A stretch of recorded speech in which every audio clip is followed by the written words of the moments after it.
Welcome, and thanks for joining us today for the If You Build It, Will They Come webinar. We're going to be talking about ensuring adoption of digital government services.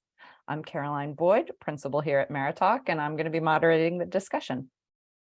Before we dive into our program, I'd like to first thank our sponsor, Payit, for supporting this webinar. We cannot host programs like this without good public-private partnerships, so thank you very much for being part of this process today. And of course, I'd like to thank everyone who is listening, our audience, for your time as well. So today, as I mentioned, we're going to be discussing the adoption of digital services for state and local governments, along with the potential pitfalls. There are many to adoption, of course, and of course, best practices, which hopefully we'll focus on quite a few of those. And we're going to talk about some real world success stories. So for both citizens and residents, as well as the governments implementing these digital services. So I'm pleased to welcome our two guest panelists today. They're going to be sharing their thoughts with us. We have Julia Gutierrez. She's the Chief Digital Officer for the City of Boston in Massachusetts. And we have Jack Laskowitz. He's the Vice President of Client Success at Payit. So Julia, before I ask you and Jack to just give us a little bit of background on yourselves, I wanted to just reflect on the fact that you note in your bio that your goal is to reimagine and deliver exceptional government services that are accessible, inclusive, and equitable. I look forward to talking about that in a moment. And Jack, I love that you state that your passion at Payit lies in bringing e-government transactional experiences to today's constituents, which I think everyone listening on this webinar is one. So welcome to you both. Thank you for joining us, and I'm looking forward to a good discussion. If you could just give us a little bit of your background. So Julia, I'll start with you. Of course. Thank you, first of all, Caroline, for having me here. And thank you, Jack, for what I'm sure is going to be a wonderful conversation. As Caroline mentioned, I'm Julia Gutierrez, the Chief Digital Officer, use she, her pronouns. And prior to joining the city, I worked for Massachusetts Digital Service, also in service delivery space for state level services for our residents. My background is in public policy. I grew up on the border between Mexico and Texas, and ever since an early age, I recognized the importance that government has in residents' and constituents' lives. And so I'm very excited to be here today and speak about all the ways in which we can reimagine and rebuild our city services to meet our residents' needs. Thanks, Julia. It's great to have you with us, and we're excited to hear some of the things that you are doing for the city of Boston. Jack, how about you? A little bit about your background. Thank you very much. It's Jack Laskowitz. Thrilled to be here alongside you two exceptional women, and really excited to talk about this topic. We get to do this every day with some awesome leaders across North America in state and local government, and the fun part is seeing those successes. Like you mentioned, Caroline, client success, but we're here to help these agencies and departments be successful in bringing a lot of their constituents along into the digital realm, especially in important things that each of us has to do or gets done with our state and local governments. I've spent my whole career in and around technology. I love doing it. A lot of it is centered around the consumer, if you will. And a number of years ago, decided to focus that energy in state and local government. I actually volunteer every summer with high school students and help them learn about how that works. And so why not bring it into the real world with my job? And so again, I'm thrilled to be here. I love working across so many amazing leaders that really want to make a difference. And many times those differences come in that digital realm. So Jack, I'm going to stick with you and dive into the questions, because you actually have already started to touch on the first one, which is fantastic. But, you know, maybe I would say on a scale of 1 to 10, but you don't have to put the numbers, but really, how important is a good customer experience to the digital modernization journey that's going on right now? We know it's a process. And maybe talk a little bit about what you think are the key elements for state and local governments to be considering right now. And then Julia, I'll ask you the same question. Let's just see where you guys align here. Yeah, you know, it's interesting. the interplay between customer experience and digital modernization. Digital modernization in many ways is an important part of an overall customer experience, but many times it isn't the only one. We're finding that today it's obviously more and more important as more and more parts of our lives become more digitized. And so the things that we look at and that we work on with our agency and department partners start with what that mission is, not only of their mission as a department or an agency or a city, county, state, what you name it, but also what's the mission of that constituent, to use a kind of generic or broad sense. What are they trying to get done? And sometimes it's to be in compliance with something, sometimes it's to take advantage of a program or a service.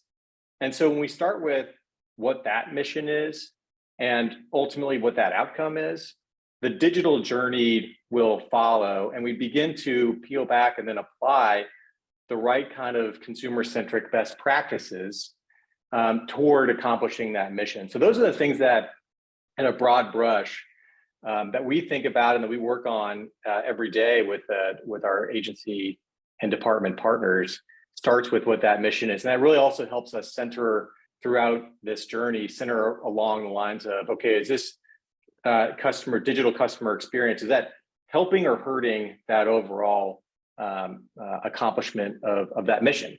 I'd say the last thing is, in terms of the outcomes, many times a shortfall could be when folks are motivated to digitize something, but not to modernize it. And those aren't the same thing. I think we're going to get into that here in a little bit. But that's also something I think that we should all consider, especially during our time here together today. Thanks, Jack. So Julio, like what are the, how much of what Jack said aligns with your thinking, but also what are some of the key elements of customer experience that you're considering as you go through the various projects that you're working through with the city of Boston? Yeah, I think I could not have started an answer better than Jack already did. So certainly starting with what is the government mission that we're trying to accomplish? What is that departmental mission? And what are the experiences that we're trying to enable our residents to have with us around that service?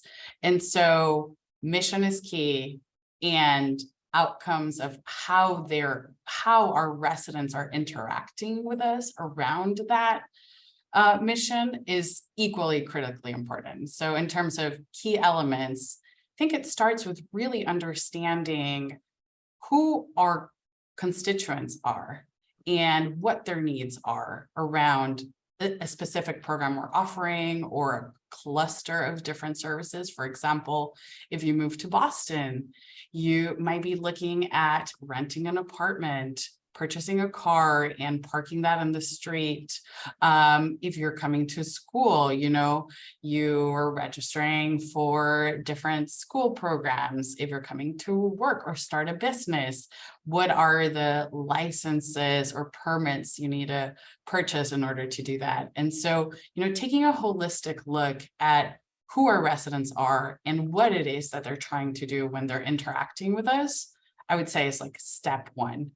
And, not just our average resident, but all of our residents. One of our missions across our services is creating services that are for everybody. So taking into account who is the population of Boston residents. There are 10 languages that are most spoken here in Boston. English is the first one, but Spanish, Portuguese, and so on are like part of the top 10. How can we make sure people that are not native English speakers have the same types of interactions with us as the native English speakers? So starting with understanding our residents, and then as Jack mentioned, peeling back the layers and saying, all right, how do we then design and deliver the right experiences that can be simple, frictionless, and dignified? And there's a piece of that, and I'm excited to get more into that as well, which is we're not looking at replicating paper-based processes through digital interfaces, because what may have worked optimally for somebody coming into an office, handing in a paper, and then a city employee then doing something in the back and handing it back, might not be the optimal route when we are building technology. So taking a look at where can we cut down on maybe friction-filled processes that perhaps needed to be there in paper-based or physical interactions, but might not need to be there in the digital realm. I think that's a great point. But I think the idea of just trying to replicate the paper process has been a big pitfall for a lot of governments over the last several years as they've tried to make this shift. But I'd like to pull a little bit on what you talked about just before that. And I mentioned when I introduced you that you do have a passion for reimagining services in a way that are equitable and inclusive. And you talk about languages, but also what other steps do state and local governments need to be taking to ensure that equity piece, which is so important right now and really top of mind for a lot of people, is part of the adoption of digital government services? I mean, I'm sure you can share some examples in Boston. Yes, of course.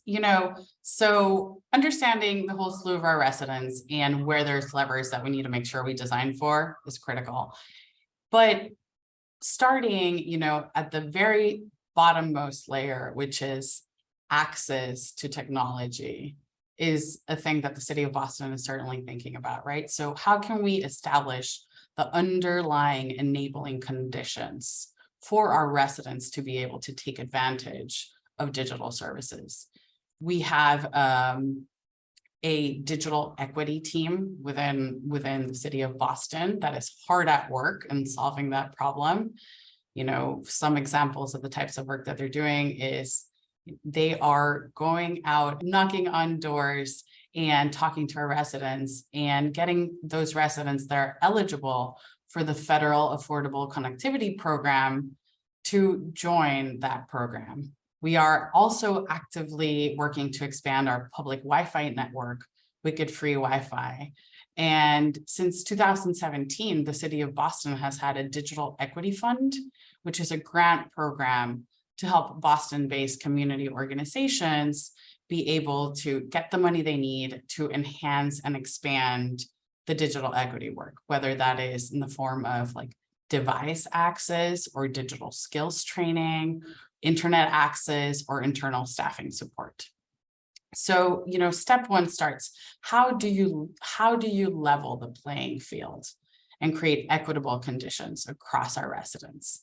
And the second piece is, how do you make sure that you are doing that based on your residents' needs? So how do you partner with the community itself to understand where there might be gaps and work with them to fill them? So we have started a community technology coalition that is made up of past Digital Equity Fund recipients and other local technology partners to support us in understanding our residents' needs, creating that community dialogue so that we can make sure that from a digital equity perspective, we're prioritizing the right needs to create those enabling conditions. So my next question was going to be, how do you actually learn about what the citizen's perspective is? And you've started to answer that there in your last response. I mean, it's so important to not just be developing something that nobody needs or wants to use, right? Right. And that you're developing it in a way that their perspective has been included in the process. And it sounds like that's, critical to the steps you're taking in Boston. Yes, certainly. So, following on the thread of putting our residents at the center of our work, I think there's three big buckets of how we're going about doing that work. So the first one is proactively talking to them when we're designing city services, right? So what that looks like is if we are trying to put out a affordable housing project, going out and doing research with our community to understand where their experiences are today with the city and where they would like those experiences to be moving forward. Using tools from the user-centered design approach of like creating service blueprints where you're mapping out your residents' end-to-end journey, and then layering on top of that, what are the business processes that enable that? And what's the underlying technology that you need in order to create that journey? Then, keeping on with that theme, when you're actually designing and building it, doing usability testing of prototypes. So putting something in front of users and asking them for feedback. Does the functionality work? Are you getting the information that you need? And iterating on that before you go live with it. Once you go live with it, the second bucket is continuously soliciting feedback when they use our services. So here in the city of Boston, we have a 2-question, quick, simple feedback survey that exists across our digital services, which is to define what you're looking for, yes or no, and tell us a little bit more about that experience. And so we want to make sure that every step in the journey, our residents have the ability to tell us, yes, this was great. So we know to continue doing those types of things, or like, actually, I got confused here, or I didn't know how to do that there. So we can leverage that to inform how we evolved those digital interfaces. And third bucket is just actively learning from them about their needs. So the city of Boston has a number of resident-facing departments. You could say that the technology department is one of the least resident-facing in some shapes, ways, or forms. So we have a community engagement cabinet that has neighborhood liaisons. Every Friday, they are in each of the neighborhoods, talking to residents, helping them get their city services, and listening, where are there places where things are going well, and where are there places where we could be doing something different. On the digital equity front, we have community events where we are going out to diverse communities. We're actually going to be doing one in East Boston soon, and I will be, there and speaking in Spanish and soliciting feedback in Spanish to understand, where are their gaps and, how we're designing something. We have our 301 contact center that is 24/7 and always available for residents to either request city services or just give us feedback about it. And the contact center is excellent at then sending that feedback to the right departments. And, leveraging direct emails and feedbacks to the site for us to learn where we could be doing something different. So 3 fantastic buckets, actually a lot more than I thought you were going to say, right? When you just talk about the perspectives. Jack, before we move on, I don't know if you want to comment on that, because I'm sure as you work with various governments across the country, this kind of information is critical to, how you operate. And I'm going to shift the discussion, but I just wanted to give you a chance to chime in if you wanted to. Julia had a great list. I hope everyone was taking notes, because that is a really good blueprint on ways to understand the ways in which you can help deliver services to your community, to your residents, to your constituents. And I would just add a few more things to think about. One, when you understand, one of the things that understanding who those different cohorts of your residents are, or your constituents, try to develop some personas that you can carry forward with you, especially when perhaps as a technology team, you're not always going to be in front of all the folks or the users that may be using that service. When you have those, one pagers, just a description of a lot of the different pieces that you learn out in the community, that can really help humanize the work and the efforts that are underway. And the second thing that I've seen work really well along those lines is take advantage of some resources out in the community when you are testing testing some of the things that you're designing. So for example, we had a city in the upper Midwest that actually just tapped into one of the local universities who had a marketing research class and said, hey, can you test out some new aspects of our website? Here's some personas. And so you're going to be on this mission. You're a new resident, so you're going to try to do these things. And they came back with, as the city treasurer told me, he goes, they came back with a plethora of gifts of feedback that they used, but it was a really good way to also get some extra repetition. And I think that finally, something that not enough agencies do, I'd say some of the great ones do, but take advantage of the folks that are calling in, the folks that are coming into the office, because the reason they may be using some of those other channels is because potentially that digital channel didn't work for them. Either they didn't know it was there, or it didn't work in a way that worked for them. And so aggregating just a little bit of that data, as simple as keeping a little tally sheet in the office for a day or a week, can be really insightful in terms of helping to prioritize where you go spend your time or where you go start first. Perfect lead in. I feel like you were just teeing me up for the next question, so I'm going to stay with you, Jack. I wanted to talk a little bit about incorporating user-centered design. It's very important in many of these applications. And actually what you're just talking about is a perfect example, right? Having the users actually giving you feedback, right? To make sure that that you are incorporating that user perspective in the platforms that are being designed. So, maybe talk just a little bit deeper there on how you've seen state and local governments really incorporating that in the development process. Yeah, I hope I don't sound like I'm repeating myself, but Julio also mentioned it. Just make sure you start with what that outcome is. And that is just so key. You can't really design much until you know what you're trying to accomplish. And that's also a really good check against, are you just digitizing something to say you digitized it? Or are you really making meaningful impacts? And that can be something as simple as paying a water bill or paying a property tax or applying for a business license. And it just would run the gamut of all the different various services at a state and local government level.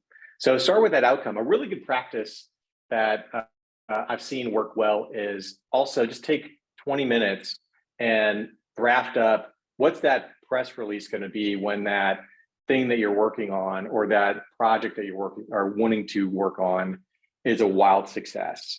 And in that press release, it's going to have to say, like, what's the outcome that was generated, but also how did you get there? Why did it matter? And those types of activities really help focus the actual work that gets done around that user-centered design. Again, personas are super helpful, and that gives you an ability to identify the breadth of the personas that you are appealing to or you're engaging with. So you can check yourself against, am I leaning too much into one type of persona or another? And then the second thing is continue to test. And the catch on the test that I'd say some folks can get caught up with is the experts that you have on your team may not always be the best testers because they have such a depth of knowledge and expertise, which is why they're there. But sometimes it can be really hard for them to test because I know why this policy is this way, it's that way, if someone has to do this and this. Well, if someone doesn't know all of that, can they still work their way through the process or the activity that you're wanting those individuals to go through? So those are a few items to work on that can be incorporated. Julio, I give you a chance as well here if you have some other examples you'd like to share of the importance of that user-centered design in the development process. Yeah, certainly. So just piggybacking on stuff that Jack said, in terms of thinking about the end outcomes, one strategy that we like to use here that really helps all of us just like sharpen our thinking into the outcomes that we're trying to deliver is shifting the conversation sometimes from spelling out business requirements into actually spelling out the user stories that are the outcomes you're trying to achieve. To Jack's point, we are like in the weeds on both either the technology side or like on the departmental side, like running the service, that it's easy for us to rattle off, this program needs to have some security check in this way, or it needs to have the ability to have this type of functionality. And while those things are important for us to make sure we capture before we start building, starting off by just saying, what are the outcomes we're trying to achieve? As a resident, I want to be able to pay my water bill so that I can so on and so forth. And just starting with that helps us then figure out what is the functionality that's actually critical to getting us there, and what's functionality that we should validate with our end users to see if they need it before we build it. So that's at a high level, how we like to start. The second piece that I just want to chime in on here for is that the Federal and state governments are doing more and more work around all of this, around setting like standards and guidelines and toolkits for other governments to leverage in their development cycle to bring user-centered design into the mix. And so United States Digital Service has a series of different blog posts and toolkits of how do you bring users at the center when you're building or procuring technology. 18F at the federal level also has that. The city of Boston just launched a user experience toolkit ourselves. So you can find it on boston.gov. And that's something that I'm looking for us to enable, not just in our technology projects, but even when we're doing, non-technology projects with partner departments, right? How can our chief people officer, and she's already doing this, I love it. How can our chief people officer take a user-centered approach to redesigning our hiring process? How can we leverage putting users at the center to create those experiences of interacting with us as government? Yeah, it's fascinating how many other applications it has when you put the user in the center. And I love the fact that you're collaborating across levels of government as well. I mean, recreating the wheel in each individual city and town across America is not the way to do it. And so I love to hear that as a government, you're also collaborating as well. So Jack, I want to talk for a minute about a recent study that the Center for Digital Government did. I know Payet worked with them on that study, but it's kind of interesting, and maybe you can, explain the disconnect. But one of the things it found was that 50% of residents that were part of the survey said that they found it easy to access their government's digital services. But half of the government agency respondents to this survey said that access to digital government services was a lot harder than it should be. Talk about that disconnect. I find it interesting, right? From each side of the coin there, and maybe could it be helpful in prompting governments to work a little differently as they talk about access with their residents? Yeah, thank you. This is a great survey and had some really cool insights, this being one of them. And I'd say, first of all, it helps break that stereotype that folks that work in government don't have high standards on what they expect is good. I think if anything, it may indicate that, for many of us that interact with various state, local, and federal government agencies, perhaps we've been trained a little bit on what to expect. And this is a really good, insightful moment that we saw that said, okay, there are a lot of really good leaders in state and local governments that expect a lot. And one of the things so in addition to that data point, there was another part of the survey that talked about, 3/4 of individuals had done something online with a government agency. And most of them were still doing things in a fairly antiquated way. Things like re-entering information more than one time, that you enter it in once, it should, especially in that one session, should remember about you, or retaining information when you come back and attempt to do a similar activity with that city, county, state, you name it. So some of those things really highlight there's a lot of opportunity to go make meaningful impact. And for the 58% of those of you that expect more, I love you. We're of one mind and one heart. And so that's the folks we get to work with on a daily basis. And so some of those things I think really are important. The other aspects of this, in terms of expecting more, I think we're getting beyond a point where just offering a large menu of items isn't necessarily what's considered to be a great experience. So Julia mentioned simple and frictionless in what the overall experience needs to be. Dignified, I think, was another one. And so that isn't necessarily trying to pour through 15 ways I can accomplish one task, but rather be having the choice, but also being guided on what likely is the best and most appropriate or easiest for me to do. There was a really good study, I think it's over 20 years ago now, that most of us probably remember this, a store said, okay, we're gonna feature 24 different flavors of jam And then another time they featured 6 different flavors of jam. Well, actually the ones that only featured 6, to highlight the most important one, was 10 times more successful than just the long list. And so those are some of the things that we identified, not the jam part, but the the overall importance of making sure that it has a smart, simple, easy to understand, easy to navigate list of the important items, and getting beyond just the overall checkbox list of here's all the different ways you can do that. And finally, the reason why we think that's important is when you have a really long list or just a bunch of checkbox type items in the digital realm for your residents or your constituents, that tends to be a little bit more of a clunky experience, and that can actually have ongoing costs in terms of extra visits to an office that are unnecessary, extra calls, extra mailings.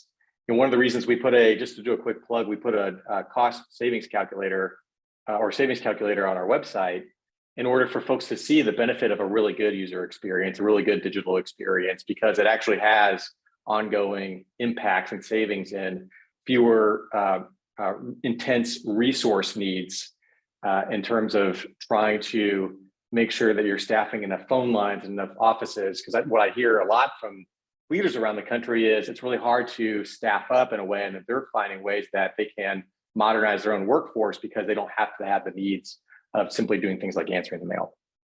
One of the themes I'm sort of hearing from both of you is how important collaboration is, and taking in lots of different perspectives and viewpoint to make sure that what you're producing is the outcome that the mission requires, right? So Julia, you mentioned also that prior to your current role, you worked for the Massachusetts Digital Service, so state level, and in your previous response, you also talked about collaborating with some of the federal agencies at 18F and USDS. So maybe talk a little bit more about what you've learned from those experiences of collaborating across levels of government, how you find those effective partners. And to add on to that, how important also is it to be collaborative and learning from private sector partners, right? To make sure that there is a smooth adoption, implementation, and rollout of the services. Yeah, great question. I think to start off my answer, I just want to say, it takes a village, right? We are not, single-handedly solving every single interaction that the city of Boston has with residents. In terms of the government service themselves, it's very rare that there is a government service where either only one team or one department fully runs that. Most of the time, these services are related to one another. And if you're thinking about it from our constituents' perspective, as I mentioned, moving to Boston, there's a cluster of services that are around that. And those are run by different departments. Or, for example, starting a business. Starting a business here in Massachusetts, you need to register your business with the Secretary of the Commonwealth. That is one office at the state level. You need to get your tax ID from the federal government. And then you need to, depending on what your business is, obtain the right licenses and permits. A lot of those are either at the state level or at the city level here in the city of Boston. And one of the things that is a personal motto and a motto across our team is our residents shouldn't have to understand the bureaucracy in order to get what they need done, right? And so how can we as government, and I mean not just City of Boston, but the different levels of governments, better collaborate to create those simple and frictionless experiences for our residents? And what I learned during my 5 years at the state and my 1.5 years here at the city is really all it takes is picking up the phone and connecting with that department in either within your same government or another government. I think what Jack mentioned is true in the previous answer. We are here because we really care about the mission of delivering services for our residents and our constituents.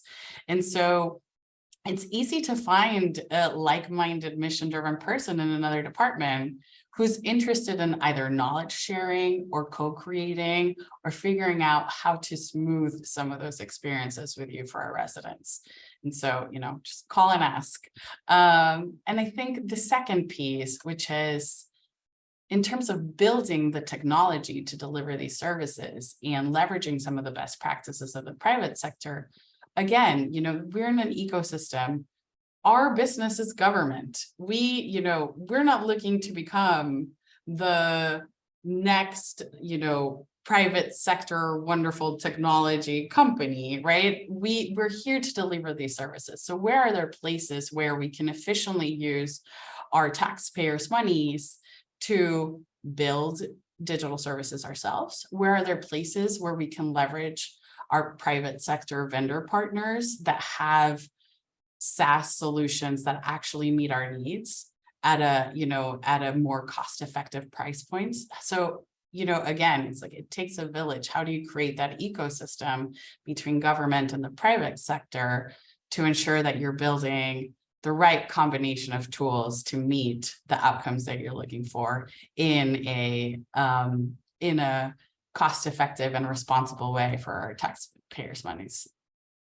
Thanks, Julia. And I appreciate you mentioning, being responsible with taxpayer dollars. For all of us listening and sitting here on this call, we do like to know that our government is being responsible with our taxpayer dollars as well. And I want to talk a little bit about how we make sure that our citizens actually use the services that, for most of this conversation, we've been talking about how we incorporate their viewpoints and their needs into the development of these services.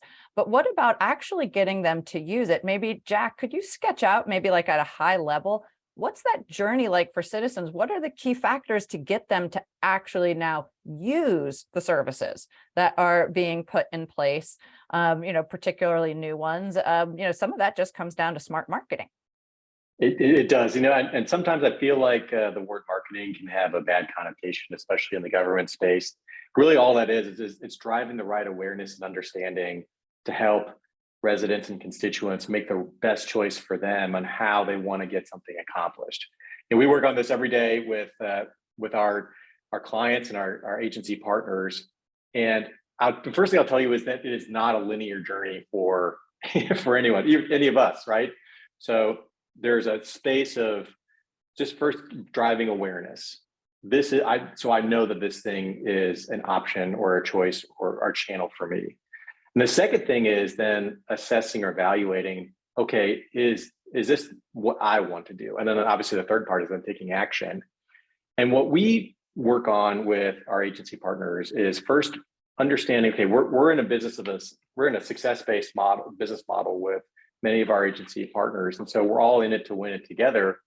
And we start with, okay, what are the goals that we've got for a course of a season or a year or whatever the right time frame is? And then what are the ways in which we can help, one, drive awareness and help individuals understand the benefits of choosing, one particular path versus another. Obviously, we care mostly about the digital path. And I would say, beyond setting the goals, then look at your foundational elements to drive awareness. Is it, we do things like put a QR code on the outside of an envelope, so you don't have to open something in the mail, right? But we still do a lot of mail for official business, and making sure that the right things are mentioned in there about, okay, now that you've got this property tax bill or you've got this notice to take some action, what is the next step? And that's where you want to say, hey, do this quick and easy. You want to drive them down the digital path so they can do that right from their couch. Perfect. Making sure that it's there in the right spots that meets those individuals where they are. And then the second thing is identifying the sort of village component that Julia was talking about. Are there intersections where an individual is interacting with another part of your government that you can identify? Hey, if they're, let's say they're on hold for a few minutes, waiting for somebody else, is that also making those individuals aware of this other particular thing that is likely to be important to them? My sister's a small business owner, and she talks about, hey, she's got to do a tax thing with this office, but then she's got to do a business license thing with the other office. And sometimes those offices, outside of sharing a building together, may not have as much connective tissue as they should. But those are small moments that can help drive more awareness as well. So And finally, the last bit is, in using those fundamental mechanisms that many times are already in place, just making it really clear what you want or what you desire most of those cohorts of individuals to do. Hey, you got a choice, you can learn more here, but easiest thing you can do right now is take this one particular action. Call to action is what we call it. Are things that can be worked on and addressed, even well in advance of a large technical project. Julia, just to close off on that question, going back to the response you had to the very beginning of our discussion, is access, right? Yeah, you mentioned a few things, but how does citizen access to digital services play a role there? I think you mentioned you got to think about, if there isn't good broadband in this area, we've got to make sure they can access it via phones. Yes. At the end of the day, our mission is to provide services for everybody. We have to make sure that we are aware that there are going to be folks that always prefer a different channel that might not be a digital channel. And that's why we have our 311 contact center that is 24/7 and that supports residents in multiple languages to access city services. That's something that's never going to go away. But we do have the opportunity, especially as we bring more of these services that have been historically brick and mortar, in-person, paper-based processes to digital channels of, to Jack's point, raising awareness and driving adoption for folks that would be interested in using that. And that is a place where, as a city, we also leverage our physical spaces, right? So in addition to putting, through our social media channels or newsletters, we actually have a pretty high open rate for our City of Boston newsletters, informing people of the new digital services that way. We also have the ability to leverage physical spaces like bus stops and ads in bus stops or ads in different parts of the city to share with our residents, hey, do you know that you can start your marriage license process online? Click here. And yes, we also use, both the URL and the QR code for people's ease of access to then start using that digital channel. So, it's a combination of raising awareness through both like digital channels, but also physical ones. So we can make sure that folks that might not be tapped into our digital channels already know that those exist. I love the idea of using the bus. I know in the cities, I always notice the big bus ads as they drive by. So I mean, that's very clever. All right, as we wrap up, I want to give each of you a moment to add some final words. But one of the things that of course I think folks listening know, and certainly that I've heard in this discussion, is that simplicity really is the key as well to making sure that the services that are well thought out in the development and design are actually used. It's got to be simple. So maybe in closing, and Julia, I'll stick with you for the first answer, is what should government officials such as yourself really be doing to make sure digital adoption is simple and elegant, and to quote you from your first answer, also that it is dignified, right? Experience for residents. Yes, I feel like we started off the conversation with this, so I'll just reiterate it again. It really starts with understanding our mission as city government. What are the outcomes that we're trying to enable with our residents, and putting the residents at the center of our work. If we learn from them, build with them, and collect feedback from them and use that to prioritize, that is sort of the secret sauce, but not really secret, of continuing to make improvements to make things more simple, more accessible, more dignified. Jack, so what's the not so secret sauce in your opinion to create that experience for citizens and residents? Yeah, and this has been awesome to engage with y'all. The first piece that's not so secret is, I'm going to use cliche, but don't boil the ocean. I mean, we may be walking out of this time together going, oh my gosh, I just want to solve everything in my city or my county or my state.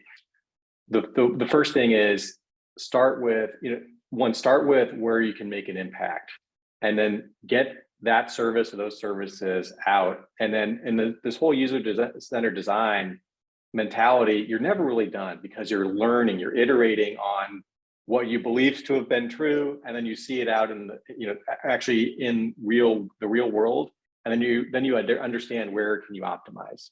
I know that there was a state CIO survey on terms of priorities, and digital government, I think, was number 2, just behind cybersecurity, which of course, but that isn't a one-time endeavor. And so finally, the other thing is, in terms of simplicity, it's really important to identify the moments where you can have that connectivity for that constituent that may span across different departments.